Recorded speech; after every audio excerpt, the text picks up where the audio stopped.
지난주에 우리는 선거를 치루었습니다.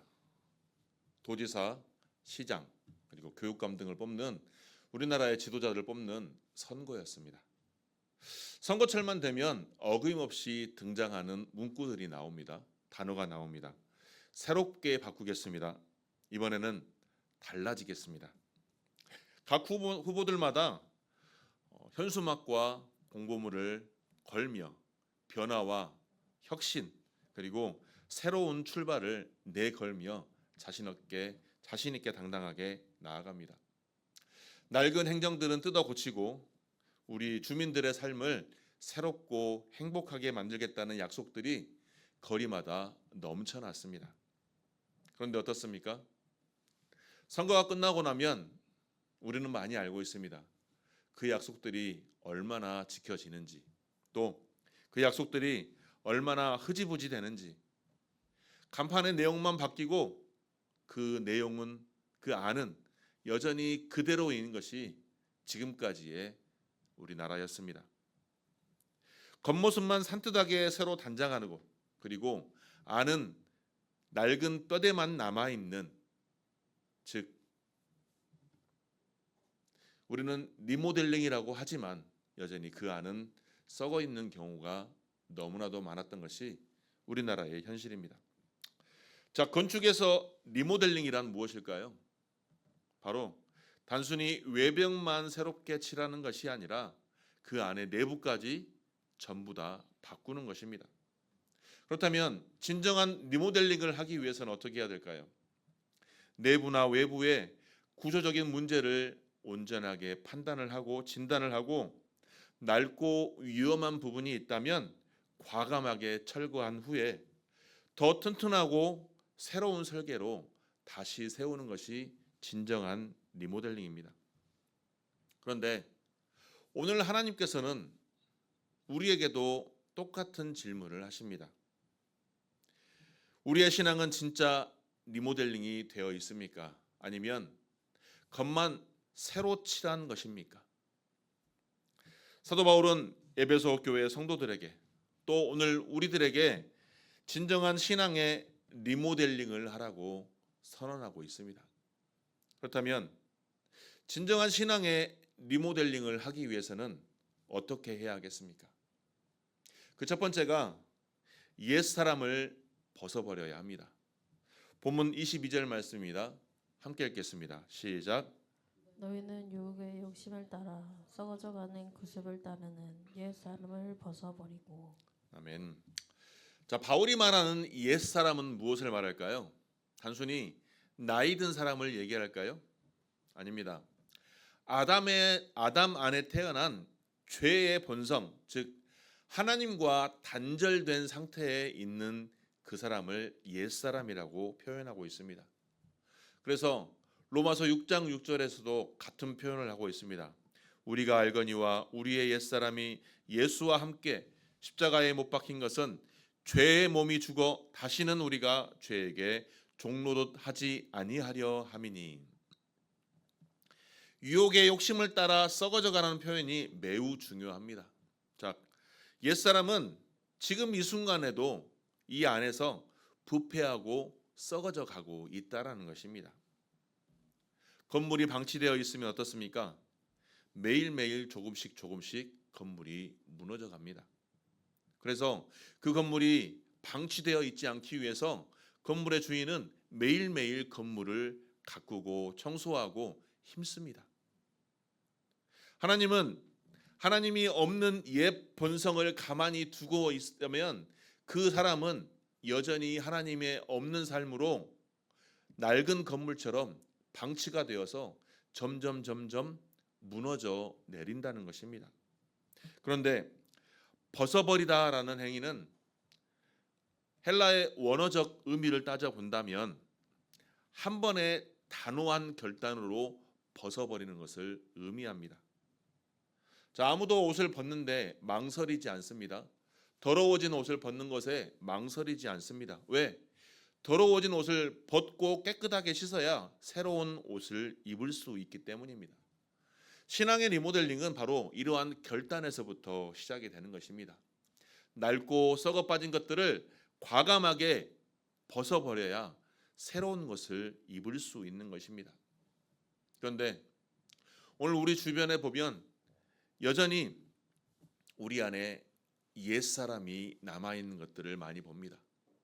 신앙의 연수가 오래되었지만 여전히 옛사람의 옷을 껴입고 사는 사람들이 너무나도 많다라는 것입니다. 주일에 예배당에 앉아 있습니다. 하지만 월요일부터 토요일까지 세상의 삶은 어떻습니까? 여전히 세상 사람들과 다를 바 없는 삶을 살아가는 이중 인격의 삶을 살아가는 것이 요즘 그리스도인들입니다. 교회 안에서는 친절하고 경건하고 거룩하지만 삶의 자리에서 월요일부터 토요일까지 삶의 자리에서는 여전히 거짓과 술수가 난무하고 예배 시간에는 손을 들어 뜨겁게 찬양하고 뜨겁게 기도하지만 가정에 돌아가면 여전히 하나님을 향한 뜨거움과 감동과 그 은혜는 사라지고 분노와 상처의 말만 쏟아내는 것이 우리네 인생이라는 것입니다. 이와 같은 것은 겉모습만 바꾼 리모델링과 같다라는 것입니다. 간판은 새롭게 달았습니다. 하지만 내부는 여전히 구조적으로 문제가 많은 겉모습만 화려한 리모델링이라는 것입니다. 진정한 신앙의 리모델링은 먼저 우리 안에 이러한 옛사람의 옷을 다 벗어버려야 하는 것입니다. 그리고 그 벗어버리기 위한 결단에서부터 시작이 될 수 있는 것입니다. 그렇다면 우리 안에서 벗어버려야 될 옛사람의 구체적인 것들은 무엇일까요?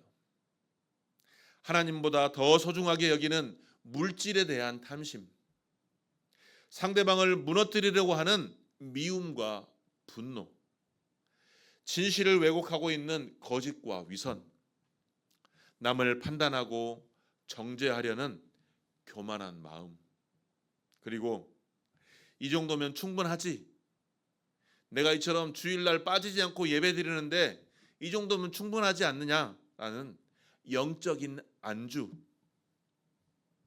이러한 것들을 우리 안에서 철저하게 다 빼어내어야 한다는 것입니다. 그런데 리모델링 공사에서 가장 중요한 것은 무엇일까요? 바로 철거입니다. 철거. 내 안에서 빼어내야 할 이러한 옛사람의 구습들을 전부 다 철거해 내어야만 그 안에 새로운 것들을 집어 넣을 수 있는 것입니다. 그런데 철거하는 것이 어떻습니까? 매우 불편합니다. 먼지가 나고 소음이 나고 너무나도 불편합니다. 제가 일하는 곳에서 새로운 사역을 위해, 새로운 사업을 위해 한 곳을 리모델링을 하기 시작했습니다. 그래서 감동이 되어서 이것을 믿음과 신앙에 연주하여서 신앙의 리모델링이라는 제목으로 오늘 말씀을 선포하고 있습니다. 새로운 것을 리모델링을 하려고 하다 보니 너무나 그 안에 쓰레기들이 많이 쌓여 있었습니다. 해야 할 것들이 너무나도 많습니다. 그래서 치워내기 시작했습니다. 치워도 끝이 없습니다. 바닥을 닦아도 여전히 흙덩이와 먼지덩어리들이 가득합니다. 그런데 그렇게 철거하고 빼어내고 하다 보니 조금씩 예전의 빛이 나오기 시작하고 있습니다. 매장이 조금씩 깨끗해지고 있습니다. 이처럼 철거 없이는 새로운 것을 집어넣을 수가 없습니다. 우리 안에 구습을 다 빼어내지 않으면 아무리 하나님께서 우리에게 은혜를 부어주신다 할지라도 그 은혜의 자리가 우리 안에 들어올 자리가 없다라는 것입니다. 주님께서는 우리에게 말씀하십니다. 내가 뜯어내려는 그것들이 여전히 네 안에 남아있지 않느냐. 내게 은혜를 부어주려고 하는데 은혜가 들어갈 자리가 없다. 내 안에 은혜가 들어갈 공간을 위해서 내 안에 옛사람들을 다 빼어내어 버려라. 우리 안에 옛사람들을 다 빼어내어서 특별히 6월 15일 성령 치유성회를 통해서 하나님의 은혜가 우리 안에 충만하게 부어지기를, 넘치기를 주님의 이름으로 축원합니다. 둘째로 심령이 새롭게 되어야 합니다. 자, 23절 말씀입니다.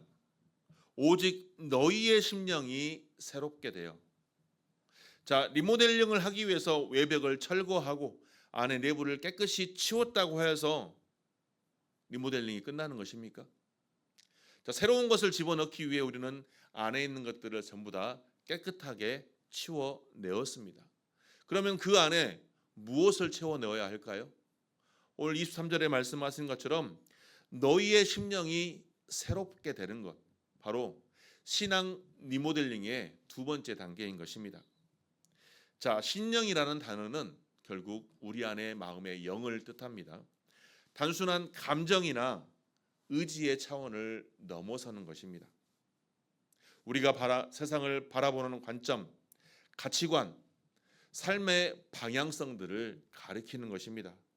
즉, 우리가 무엇을 바라보고 있느냐, 내 마음의 중심이 어느 곳을 향하고 있느냐, 그리고 내 마음의 중심이 우선순위가 무엇이냐, 이것이 바로 내면의 중심축이라는 것입니다.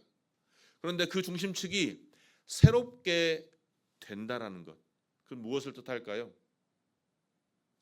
내 내면의 중심축이 새롭게 되는 것, 내 안에서 더러운 것들, 죄성이 가득 같은 것들을 다 떼어내어버리고 하나님께서 원하시는 그 심령으로 새롭게 변화가 되어야 한다는 것입니다. 로마서 12장 2절 말씀은 사도 바울이 이와 같은 내용으로 선포하고 있는 것입니다. 2절 말씀 함께 읽겠습니다. 시작.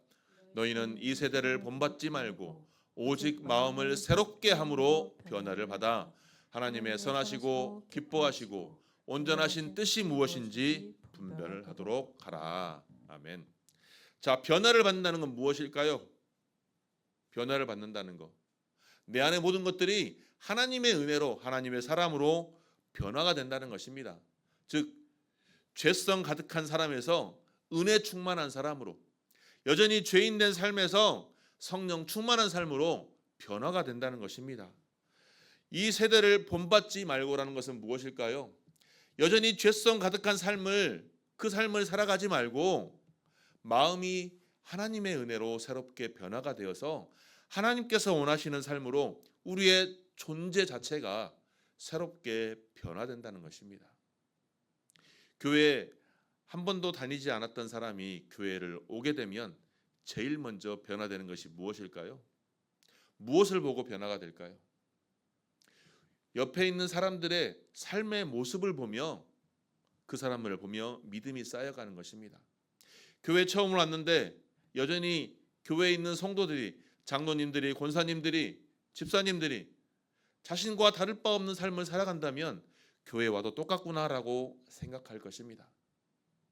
교회에 새로 온 사람들은 교회에 오면 한 가지 기대를 가지고 옵니다. 교회 다니는 사람들은 나와는 다르겠지, 나와는 다르게 착하게 살겠지, 하나님을 믿는 사람들이니 나와는 다른 삶을 살아가겠지, 이러한 기대를 가지고 교회를 찾는 것입니다. 그런데 우리의 존재 자체가 여전히 세상에서의 죄성 가득한 삶을 살아내고 있다면 무엇이 본이 되고 무엇이 전도자의 삶을 살아갈 수가 있겠습니까? 우리가 믿음의 본이 되는 삶을 살아가기 위해서는 성령의 새로움이 우리 안에 남아 있어야 되고 유지가 되어야 하는 것입니다. 하나님의 말씀과 기도, 예배 공동체 안에서 성령께서 우리에게 부어주시는 그 심령으로, 그 은혜 속에 우리의 삶을 날마다 새롭게 빚어내어야 한다는 것입니다. 많은 그리스도인들이 주일이면 교회에 와서 내가 새롭게 변화되기를 원합니다. 하지만 세상의 삶에서는 여전히 하나님의 뜻이 아닌 세상의 틀에 맞추어 세상 것을 따라 살아가고 있는 것이 현실입니다. 성경을 읽지만 여전히 세상의 성공의 기준만을 따라갑니다. 기도를 하지만 하나님의 뜻을 따르기보다는 내 뜻대로 되게 해달라고만 기도합니다. 예배를 드리지만 하나님보다 여전히 사람들의 시선에만 기준을 두는 것입니다. 이러한 것은 건물 외벽만 칠하고 내부의 낡은 배선과 썩은 수도관은 그대로 놔둔 것과 같은 겉모습만 화려한 리모델링과 같다라는 것입니다. 그렇기 때문에 겉은 멀쩡하지만 그 내부는 조금씩 무너져 내리는 것입니다. 그렇다면 우리의 심령이 새롭게 되기 위해서는 무엇을 해야 할까요? 그 첫 번째가 하나님의 말씀으로 우리의 생각의 틀 자체를 바꾸어야 합니다.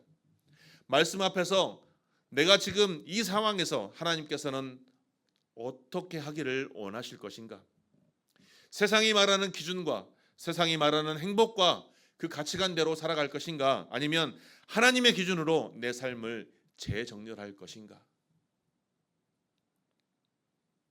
그리고 그 삶 속에서 여전히 하나님의 뜻에 따라 하나님의 말씀에 따라 내 삶을 순종으로 나아가야 하는 것입니다. 그리고 두 번째로 성령께 민감하게 반응하는 삶을 우리는 늘 훈련해야 합니다. 성령께서 그 순간 그때마다 상황에 따라 그 순간순간마다 우리에게 말씀하시는 그 세미한 음성을 들으려고 애쓰고 그 말씀을 들었다면 그 말씀에 순종하는 삶을 살아야 하는 것입니다. 내 마음의 감동이 이것은 하지 마라 할 때는 단호하게 하지 말아야 하며 성령의 감동으로 이렇게 행해라고 할 때는 주저하지 말고 행해야 하는 것입니다. 성령의 세미한 음성에 순종할 때 우리의 심령은 우리의 일상 속에서 늘 새로워짐을 경험할 수 있을 것입니다. 그리고 셋째로 예배와 공동체를 통해 지속적으로 충전받아야 합니다. 자, 신앙의 심령은 혼자 세워지기는 어렵습니다.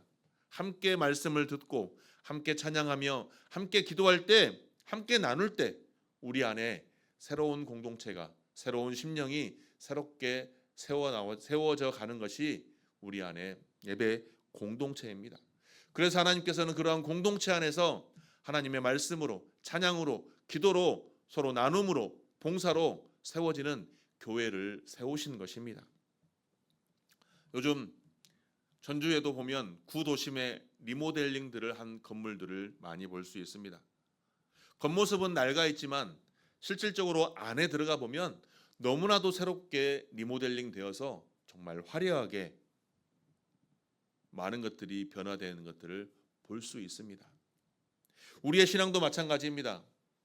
외적인 종교 생활이 문제가 아니라 내면의 우리의 신앙이 내면의 우리의 심령이 새로워질 때 그 신앙은 어떠한 상황에서도 흔들리지 않는 견고한 신앙이 될 줄 믿습니다. 저와 여러분의 내면의 신앙이 온전하게 리모델링 되어서 어떠한 상황에서도 어떠한 세상의 풍파에서도 흔들리지 않는 견고한 반석 같은 신앙인이 되시길 주님의 이름으로 축원합니다. 셋째로 이제 우리는 새 사람을 입어야 합니다. 본문 24절 말씀입니다. 함께 읽겠습니다. 시작. 하나님을 따라 의와 진리의 거룩함으로 지으심을 받은 새 사람을 입으라. 바울은 이제 결론의 말씀으로 한 가지를 정리합니다. 새 사람을 입으라. 자, 리모델링의 완성은 새 것을 채워 넣는 것입니다. 철거하고 새 뼈대를 세우고 이제 아름다운 새 인테리어로 새롭게 세워가는 것입니다. 자, 새로운이라는 것은 최근의 것을 가리키는 것이 아닌 전혀 종류가 다른 새로움을 나타내는 것입니다. 우리는 죄인된 삶에서 예수 그리스도를 통해 온전하게 회복된 창조된 피조물인 것입니다. 완전하게 다른 존재로 새로운 인격체로 거듭나는 것입니다. 그런데 이 새로운 사람은 두 가지 특징을 가지고 있습니다. 첫 번째가 바로 의입니다. 의. 하나님과 올바른 관계를 형성하는 것. 우리가 새 사람을 입기 위해서는 첫 번째 갖춰야 될 게 하나님과 나와의 관계가 올바른 관계로 형성이 되어야 한다는 것입니다. 그 형성된 관계에서 우리의 삶이 올곧은 삶으로 나아갈 수가 있는 것입니다. 그리고 두 번째가 진리의 거룩함입니다. 자, 거룩함이라는 것은 구별됨입니다. 세상과는 구별된, 세상의 가치관과는 구별된 하나님의 진리의 말씀으로 구별된 사람이 바로 하나님께서 원하시는 새로운 삶이라는 것입니다. 그런데 우리가 이 문장에서 주목해야 될 것은 지으심을 받은이라는 표현인 것입니다. 이러한 새 사람은 내가 만들어 가는 것이 아닙니다. 내가 새롭게 되게 된다고 결단할 수 있지만 이 새롭게 되는 것이 내가 결단만 한다고 해서 다 이루어지는 것이 아니라는 것입니다. 바로 하나님께서 만들어 가시는 것입니다. 하나님께서 이미 태초에 우리를 창조하셨던 그 모습 그대로 다시 한번 우리를 새롭게 하고 우리를 새 사람으로 입혀 주시는 것입니다. 이미 예수 그리스도의 십자가 안에서 완성된 새 사람의 정체성을 우리에게 부어 주신다는 것입니다. 날마다 믿음을 더해 주신다는 것입니다. 이것이 바로 하나님의 은혜입니다. 내가 스스로 새 사람을 입을 수 없는데, 내가 새 사람을 만드는 수도 없는데 하나님께서 이미 예수 그리스도를 통해 만들어 놓으신 그 새 사람을 우리 안에 입혀 주신다는 것입니다. 그러므로 우리는 이러한 하나님의 은혜로 새 사람이 되어야 합니다. 갈라디아서 3장 27절은 말씀하고 있습니다. 누구든지 그리스도와 합하여 세례를 받은 자는 그리스도 옷을 입었느니라. 그리스도로 옷 입는다는 것, 새 사람을 입는다는 것, 바로 예수 그리스도의 삶을 내 삶 속에서 살아내는 것입니다. 예수님처럼 생각하고 예수님처럼 바라보고 예수님처럼 이웃을 사랑하는 삶을 살아가는 것이 바로 새 옷을 새 사람으로 입는 것입니다. 그러면 우리의 삶 속에서 이를 적용해 본다면 어떨까요? 직장에서 새 사람을 입는다는 것, 내가 조금 손해본다 할지라도, 내가 조금 힘들다 할지라도 다른 사람들의 유익을 위해, 공동체의 유익을 위해 먼저 생각하는 것입니다. 설사 나에게 불이익이 닥쳤다 할지라도 원망하거나 불평하거나 그러한 입술을 나타내는 것이 아니라 공동체를 위해서, 다른 직장의 동료를 위해서 내가 조금 헌신하는 것입니다. 가정에서 새 사람을 입는다는 것은 무엇일까요? 내 배우자와 내 가족의 허물을 덮어주는 것입니다. 자녀의 실수를 지적하기보다는 격려해 주는 것으로 반응하는 것입니다. 오래된 상처를 섭섭함으로 붙드는 것이 아니라 날마다 용서하며 날마다 품어주는 것입니다. 교회 공동체에서 새 사람을 입는다는 것은 무엇일까요? 내 의견이 받아들이지 않는다고 하여서 교만하거나 섭섭함을 나타내지 않는 것입니다. 내가 섬기는 자리에서 인정받지 못한다 할지라도, 남이 인정해 주지 않는다 할지라도 낙심하거나 좌절하지 않는 것입니다. 다른 사람을 나보다 낮게 여기고 다른 지체의 아픔을 내 아픔처럼 품어주며 함께 아픔을 품고 기도하는 것입니다. 그런데 이러한 것들이 내 스스로 가능할까요? 나의 혼자 힘으로 가능할까요? 우리는 연약한 지체들이기 때문에 절대 불가능합니다. 나 혼자의 힘으로는 전혀 할 수가 없습니다. 내 스스로 새 사람의 옷을 입는 것은 전혀 할 수가 없습니다.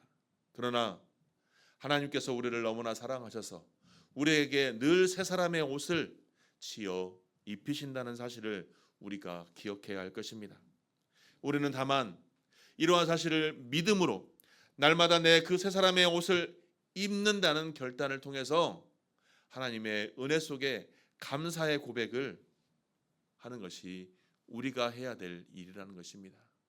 매일 아침 일어나서 주님, 오늘 또 주님께서 입혀주시는 새 옷을 입고 주님의 생각을 하며 주님의 뜻대로 내 삶을 살아가겠습니다. 결단할 수 있는 저와 여러분이 되시기를 주님의 이름으로 축원합니다. 이것이 바로 하나님께서 우리에게 입혀주시는 새 옷을 입는 삶의 사람인 것입니다. 성경에 보면 아름다운 신앙의 리모델링을 한 사람이 나옵니다. 바로 삭개오입니다. 삭개오는 많은 사람들의 세금을 착취하여서 그거에 자신의 목까지 더 얹었던 바로 세리였습니다. 그런데 그는 주변 사람들의 많은 한숨과 눈물을 자신의 부로 쌓아 올렸던 사람이었습니다. 그렇기에 겉모습은 매우 풍요롭고 풍성했지만 그의 내면은 여전히 고독과 죄책감으로 가득했습니다. 그런데 어느 날 그곳에 삭개오가 있는 곳에 예수님이 지나간다는 소식을 듣고 삭개오는 어떻게 행동하였습니까? 나무 위에 올라가 예수님을 보고자 하였습니다. 체면 따위 상관없이 키가 작은 삭개오는 나무 위로 올라가서 예수님을 보고자 하였습니다. 왜 삭개오가, 죄인이었던 삭개오가, 다른 사람의 원망과 불평을 가득했던 삭개오가 왜 나무 위로 올라갔을까요? 무엇이 그를 이끌었을까요? 나무 위에 올라가서 예수님을 바라보았던 삭개오에게 예수님께서는 말씀하셨습니다. 삭개오야, 속히 나무 위에서 내려와라. 오늘 내가 내 집에 들어가겠다. 예수님께서 삭개오를 부르셨던 것입니다. 죄인이었던 이름, 버림받았던 이름, 그리고 사람들이 손가락질 하던 그 삭개오의 이름을 예수님께서 부르셨던 것입니다. 그리고 그날처럼 삭개오의 입에서 놀라운 증언이 나옵니다.